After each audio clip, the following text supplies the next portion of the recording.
Many years ago, in my younger days, when I was backpacking, something very strange happened to me that I still can't explain. Back then, backpacking was trendy, and if we ran short on money, we would sell whatever we had on hand. The idea of backpacking is to spend as little as possible and to get to know the places around you. During one of those trips, I became friends with a group of people who were doing the same thing. What I'm about to tell you happened on the way to Cusco, though I don't remember exactly where. Since it was my first time going there, a friend from their group told us not to take the train. He said we should walk instead, it would be more fun. He also said he knew the route because he had done trips through there many times.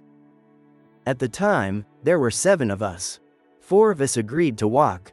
The others decided it would be better to wait in Cusco because they were too tired to keep walking. The first night we walked, I don't know what happened, but I started feeling really bad. I think it was the altitude sickness. When the group saw how awful I was feeling, they reluctantly agreed to stop and rest there, then continue in the morning. After a few hours, while I was sleeping, my friend, who knew the route, started calling me. He told me to wake up. He said the others were tired of waiting and had left half an hour ago. And to catch up, we would need to speed up. At that moment, I was still feeling unwell. Everything was dark, so I couldn't see well. My friend told me that if I didn't follow him, I would be left behind, because he himself was exhausted from waiting for me. Since I didn't want to be alone in a place I didn't know, especially in the dark, I had no choice but to follow him. I don't know how long we walked, but the farther we went, something inside me kept telling me not to keep going, that I should stop. Something didn't feel right. Since my friend was several meters ahead, I couldn't hear what he said to the others, but I could hear his voice talking to me. Every time I told him we should rest for a moment because I wasn't feeling well, he insisted we were almost there, that we were about to catch up to the group, that there wasn't much farther and I should keep pushing. For some reason, as we continued, the place got even quieter. It wasn't the kind of silence that makes you feel calm, it was frightening. I didn't know where he was taking me, and no matter how much we walked, I saw no one.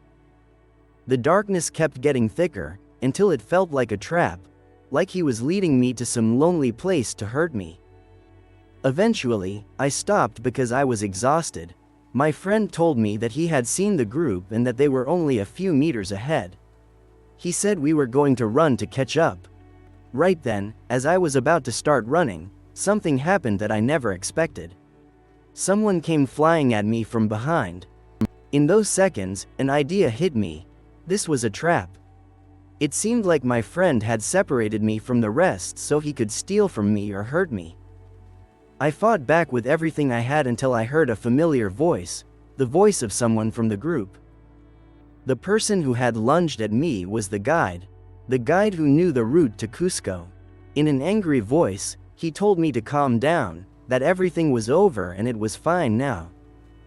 When I finally calmed down, the angry guide asked me what I was thinking by leaving the group, especially in the condition I was in. Once I was completely calm, I told them everything that happened. I explained how the guide had told me that the others had left and that we had to catch up, which was why we walked the entire time.